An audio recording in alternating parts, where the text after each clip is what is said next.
America has been tested, and we've come out stronger for it. We will repair our alliances and engage with the world once again. On his first day in office, Joe Biden vows that the US will again be the leading force for good in the world. SAF and MINDEF personnel have started getting COVID-19 vaccines, among them Defense Minister Dr. Ng Eng Hen.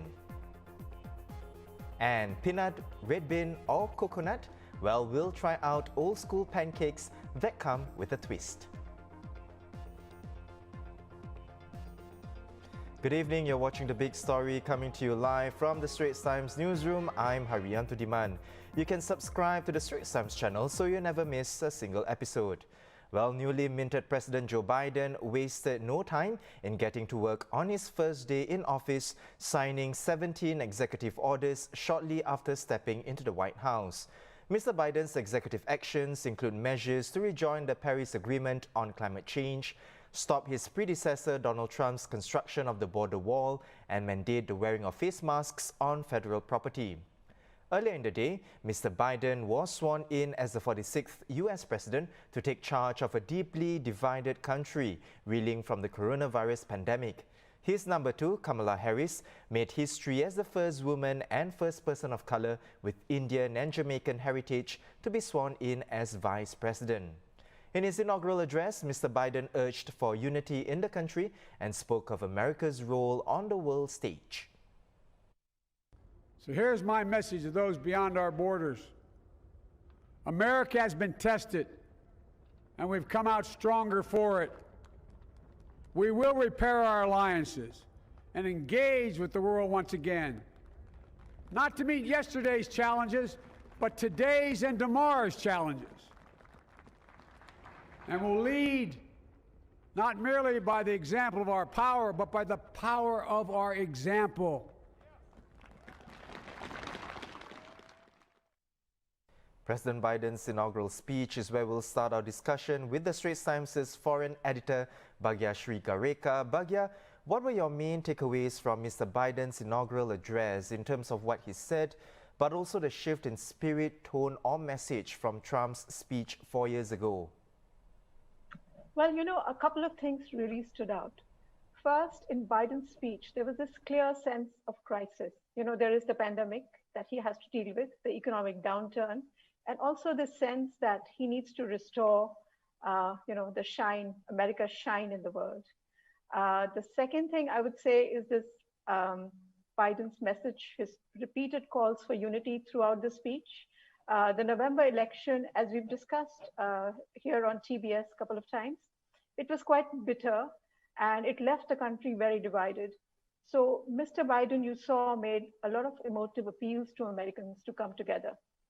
Especially, I remember this phrase that he used about wanting to end this uncivil war. And then he also talked about politics. He said politics doesn't have to be a raging fire. So those struck in my mind. Overall, I think the speech had to have a lot of domestic concerns as its main points. But at one point, he did make a reference to America, how it relates to the rest of the world. He talked about repairing America's alliances with the world and engaging with the world. So this is where I think I was immediately reminded of the contrast with the Trump speech 4 years ago. So Trump, in his inaugural, talked about America first. So this difference is very stark. And then again, Trump's speech was quite grim, whereas I think Mr. Biden has been quite hopeful. But yeah, a busy few hours into the Biden presidency, now with him issuing 17 executive orders. This includes asking Americans to wear masks for 100 days and imposing a mask mandate on federal property. Now, he has also set a goal of giving 100 million shots of vaccine in the first 100 days of the administration. But beyond that, the mask wearing and vaccinations, could you describe Mr. Biden's task ahead of him to curb the virus spread? The task actually is huge. If you, just the numbers. So the US, as we know, has the world's largest number of cases and the largest number of deaths.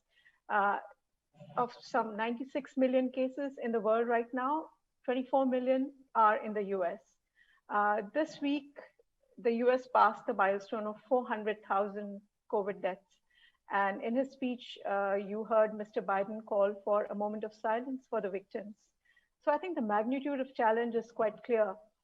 There was one statistics that I came across about something about every 26 seconds, there is someone in the US is dying of COVID. And Biden, in his first 100 days, has talked about vaccinating 100 million people. So that is just huge.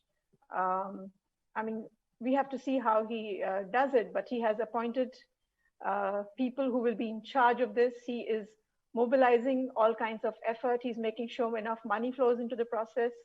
I think he has some offers come in from American companies as well, stepping up to help with this really huge challenge.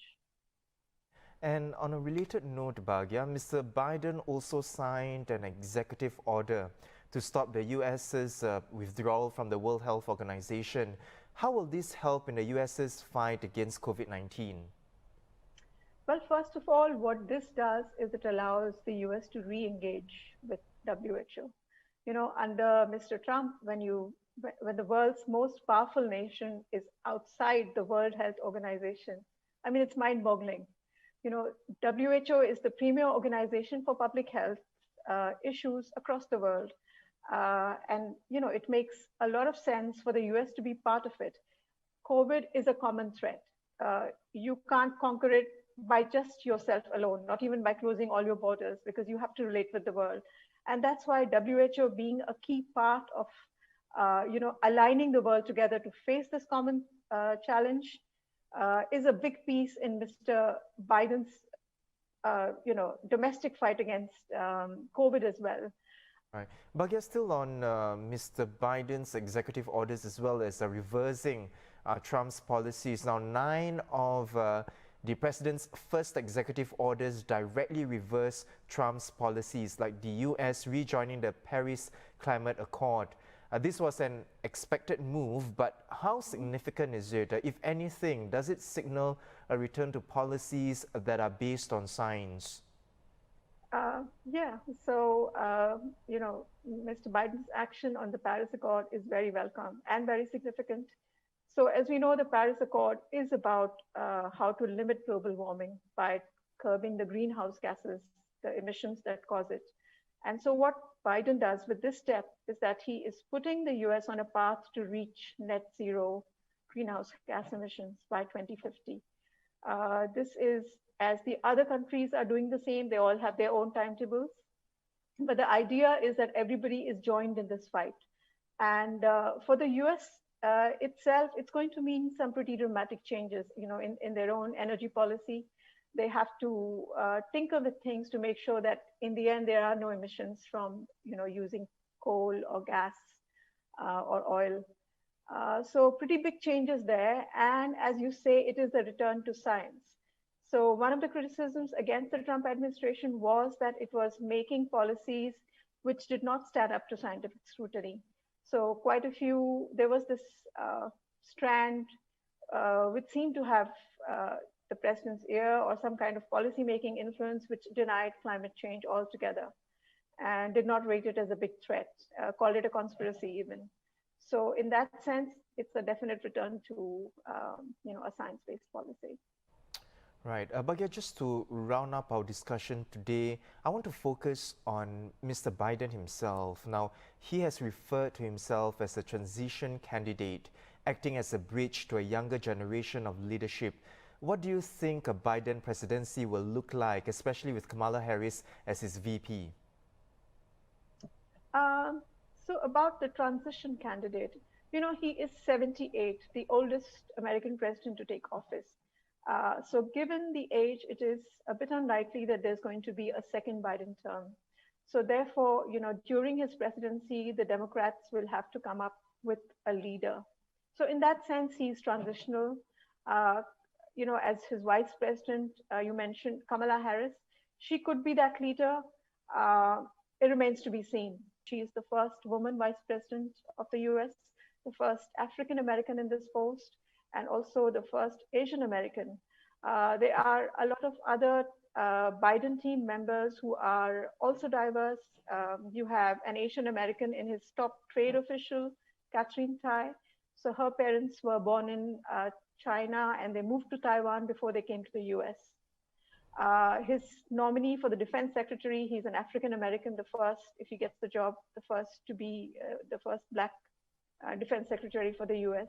He has several team members lined up who are Latin American. So diversity is one big part of it. And the second, I think, is expertise. When it comes to Asia, and because this is what we watch carefully, the top Asia man is Kurt Campbell, and he was part of the Obama administration. So the region knows him. There is expertise and there is experience is what he and other members bring to the fold. So I think from the Biden administration overall, you can expect pretty steady and consultative kind of American policy. So that is quite a contrast from policy making, that somewhat impulsive and unilateral policy making during the Trump era. Right. Great insights there, Bhagya. Thank you so much for joining us for this post-inauguration discussion. I've been speaking to Bhagya Sri Gareka, foreign editor at the Straits Times.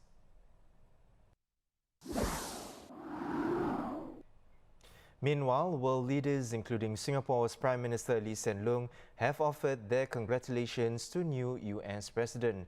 In his letter to Mr. Biden, Mr. Lee wrote, "You can continue to rely on Singapore as a consistent and reliable friend and partner as we advance our country's shared interests and deal with common challenges."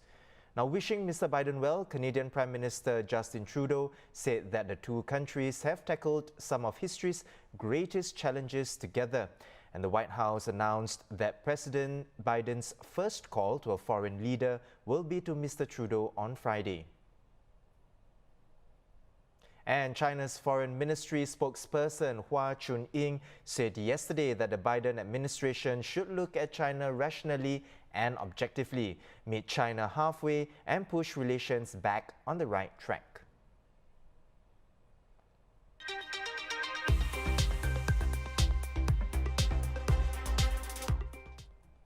Now back home, an update on the COVID-19 situation here. 38 new cases were confirmed today. They included 4 in the community. The other 34 cases were imported. The Health Ministry said of this, 33 had already been placed on stay-home notice or isolated upon arrival in Singapore. The remaining case tested negative when he arrived here on January 17th and was on a controlled itinerary during his stay here. He subsequently tested positive for COVID-19 on January 20th. Now, more details of the new cases will be shared tonight. In other local news, Singapore Armed Forces soldiers are joining the ranks of those who have received the first dose of the Pfizer-BioNTech vaccine. The Ministry of Defence said today that the plan is for most of the SAF to be vaccinated by the middle of the year. The first batch of soldiers had already received their jabs last week, together with Defence Minister Ng Eng Hen and Senior Minister of State for Defence Zaqy Mohamad. The first phase of SAF's vaccination program targets medical and COVID-19 frontline personnel, followed by those in critical units. From tomorrow, cargo drivers entering Singapore at land checkpoints will have to undergo a compulsory COVID-19 antigen rapid test. The Ministry of Trade and Industry said the tests will be progressively rolled out from 9 a.m. at the Tuas and Woodlands checkpoints for cargo drivers and those accompanying them. Those who test negative can proceed to enter the country. Meanwhile, the Royal Caribbean's Quantum of the Seas cruise to Nowhere returned to Singapore last night, 7 hours ahead of schedule after a passenger fell ill at sea. The cruise operator said the medical condition was unrelated to COVID-19 and the passenger was rushed to the hospital immediately upon arrival. This is not the first time that the ship has had to cut its voyage short. On December 9th, the same ship turned back after an elderly passenger was initially tested positive for COVID-19, but subsequent tests eventually came back negative. Now on to sports. Organisers of the SMBC Singapore Open announced today that the next edition of the golf tournament will be postponed to 2022 due to the pandemic. Officials said that public health and safety remain the top priority. Last year's tournament, held in January, was the last high-profile competition here before the pandemic resulted in the cancellation of many major sports events around the globe.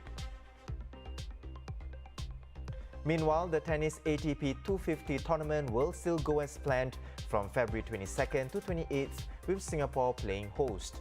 ATP announced yesterday that the tournament will be held at the OCBC Arena on a single-year license.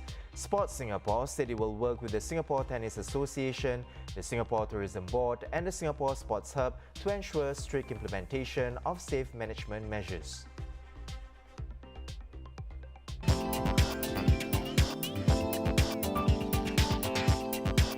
Well, it's Thursday. That just means one thing. It's time for this week's Live Picks. Well, nothing beats a yummy snack to go with the afternoon tea, a well, or coffee even. Well, especially if it's an old school snack that brings fond childhood memories. I'm talking about the traditional pancakes or jiang kueh from Win Win Pancake at Upper Cross Street. At $1 a piece, you can choose from a simple range of 3 fillings: peanut, red bean, and coconut. Well, let's bring in STFood online editor Hedy Khoo. Hedy, the owner of Win Win Pancake, Mr. Chan Pok Choi, started selling pancakes in 1999. Now, before that, he was working in the electronics sector, very different industries. But he managed to bridge the two, and there is science behind his pancakes. Could you share more on that? Yes, he was a general manager in the electronics industry, and because he said, the industry wasn't doing well at that time, so he decided to take the plunge and go into the F&B industry despite having no prior knowledge or experience in selling food or making food. So he was just given a basic recipe from his friend for making jiang kueh. So what he did was he developed the pancake recipe using a very precise method, because he consulted his wife, who has a background in chemical engineering, to come up with the perfect mix of flours and other ingredients in order to get a honeycomb texture for his pancake. So he designed and custom-made cast iron pans for cooking his pancake. They are about 21 inch in diameter, and they are of a specific thickness, and like everything about it is to his own specifications for cooking the pancake the way he wants it, because at that time he couldn't find on the market ready-made cast iron pans that are suitable for cooking the pancakes exactly the way that he wants. He also came up with a tool, his own tool. He modified a power drill to become a blender, because again, he couldn't find a kitchen blender that could blend his batter into the consistency that he wanted. Precision aside, I want to know the taste and the flavor of the pancake. What set it apart from other pancakes? Okay, as I mentioned, the texture is really unique because it has when you bite into it, or even when you pick it up and if you observe it, you look at it, it has a honeycomb texture that is it's thick, it's fluffy. And the interesting thing is, usually for this jiang kueh, right, when we buy it, we're always very anxious. We hope to get the freshest one, like once it's out of the the ones that are freshly made. He takes about an average of 6 minutes to make each pancake, to get sold out really quickly. Even before he finishes, slicing up the pancake, there are always like customers hovering around, and the smell really just attracts people. It's really good. It's very tender, it's very fluffy, it's very soft, and the best part is you don't have to be so anxious about getting it hot and fresh. Of course, when you eat it piping hot, it's really different. But even when you take it home and you leave it there for a while, a couple of hours, it still remains soft and tender. And I think that's pretty amazing, because at some of the other jiang kueh stalls, once you buy it and you leave it, once it cools down to room temperature, it gets a bit stiff or hard. The texture isn't so tender as when you have it piping hot. But this one is really unique. And for those people who don't have a sweet tooth, I think this is a good option. For people who like the pancakes sweeter, then maybe, it's not sweet enough. But because in that area, it's serving, mostly more senior customers who prefer they are perhaps more health conscious. So the pancakes fillings aren't so sweet, and Mr. Chan also controls the amount of sugar that goes into each pancake. And for the coconut pancake as well, it's less sweet. And for the peanut pancake, a little bit more sugar, because the fresh peanut filling that he uses is totally unsweetened. Sounds really delicious. Definitely going to give it a try this weekend. Well, thank you, Hedy. That was Hedy Khoo, STFood online editor, sharing more on this week's Food Picks. The COVID-19 vaccines bring a sense of renewed hope in this new year, and with it, one can start destination dreaming again. While it is still uncertain when leisure travel can resume, travel industry players here and globally reveal their post-vaccine holiday plans to the Straits Times. They also picture what leisure travel will look like this year. Travel editor Lee Siew Hua joins me now to talk more about this. Siew Hua, what are some of the first flight-out plans after the pandemic that they have shared with you? Yes, I spoke to 6 travel leaders around the world and in Singapore, and they gave really enticing ideas. One of them from South Africa, his name is Jose Cortes, and he is one of the co-founders of the A2A safaris, right?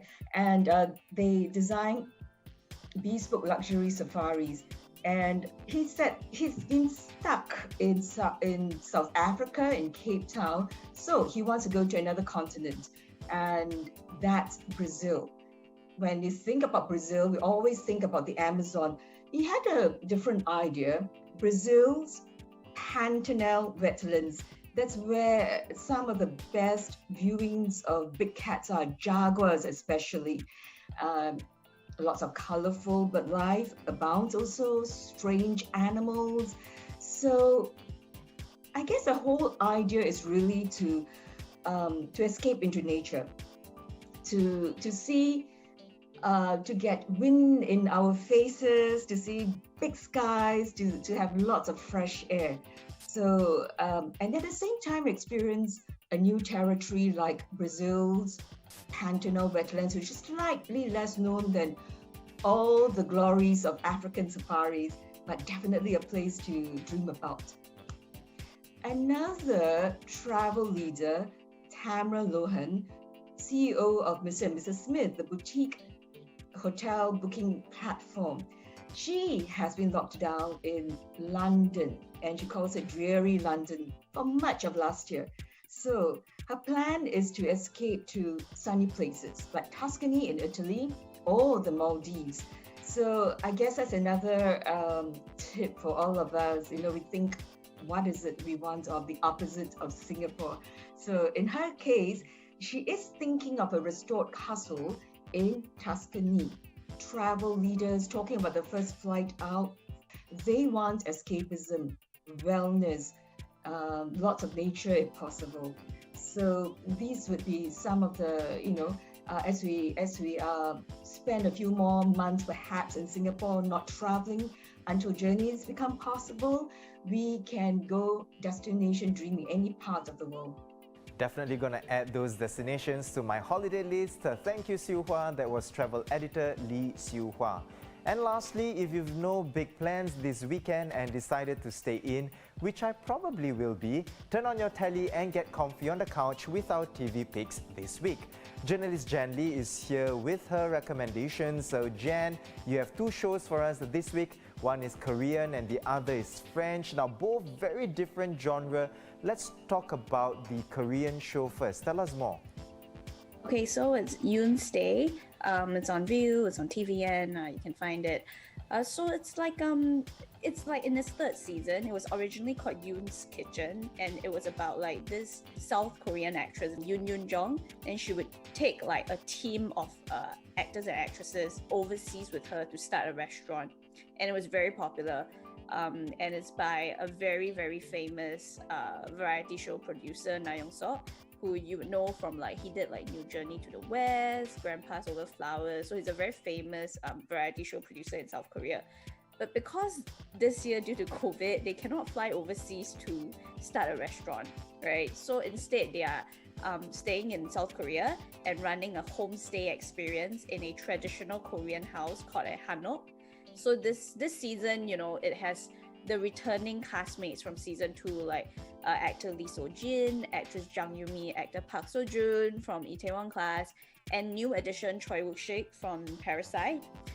So it's like I've watched 2 episodes, and even though each episode is like 1 hour and 40 minutes, it's very long. It's actually very enjoyable because you see them like struggle and try to get ready for the guests, right? Because this is not their full-time job, so they have to like learn how to cook, they have to like rearrange the bed sheets, they have to replace amenities, and just learn to serve customers lah. Like if you have time to waste, and it's like very healing and very calming a show. It's like low stakes, nobody dies, there's no tragedies. It's like a very feel-good show to watch. Well, the second show is a French comedy dropping on Netflix today, Call My Agent. It's not new. Yes. In fact, it's in its 4th and final season. And you mentioned earlier on that it'll be refreshing for viewers who are new to European comedies. What do you mean by that? Well, basically, the premise is that it's about French talent agents managing French stars. So it's about a talent agency. And the very interesting thing is that every episode they would have an actual French actor or actress playing themselves. And this season there's actually a non-French actress, Sigourney Weaver. She's American, and she's also on the show and playing herself. But of course they are playing like a sort of heightened reality version of themselves. They're playing off what the public thinks of them. And what I meant when I said it's a very different type of comedy from, like, say, if you're very used to American comedies, then the rhythm is very different. There are no like big laugh tracks or anything. The humor is a little bit more subdued in that sense. It's still hilarious, but it's a bit more subdued, and it's can be a little bit more caustic in that sense. And it's just a very interesting sort of rhythm to flow with. I would consider it sort of like in between a drama and a comedy, because there are some elements that are not super funny and like actually touches on pretty serious things. So yeah, this season, I mean, there's like Sigourney Weaver, so you can go and watch it. Of course, it's in French, but you can choose to watch it with subtitles. As Bong Joon-ho says, if you overcome the barrier of subtitles, you'll be open to a world of wonderful films. Then television shows, I believe, apply as well. That was a great ending. Well, thank you so much, Jen, for the recommendations. That was journalist Jen Lee with 2 shows for you to catch this week: South Korean reality show Yoon Stay and French comedy Call My Agent. Well, check out the Friday pages in tomorrow's live section for more ideas on what you can do this weekend. Visit straitstimes.com for more news and videos. I'm Haryanto Diman. See you tomorrow on The Big Story.